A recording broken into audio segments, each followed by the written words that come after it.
ആനന്ദ സർഗവൈഭവം നിറഞ്ഞു നിൽക്കുമീ മഹാ പ്രപഞ്ചസീമ തോറുമേ നിറഞ്ഞിടുന്ന ദൈവമേ, അപാരമാകുമാകൃപാവരങ്ങളേകി ഞങ്ങൾ തൻ കുരുന്നു ചിത്തമാകവേ കരുത്തുകൾ നിറയ്ക്കണം.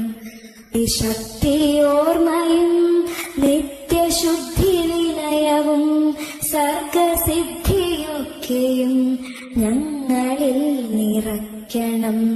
അക്ഷരങ്ങൾ വാക്കുകൾ സഞ്ചയിക്കും അറിവുകൾ ചിന്തയിൽ അടങ്ങുവാൻ ശക്തി നിത്യമേകണം. പിറന്ന പുണ്യഭൂവി മോടെനിക്കു കൂറു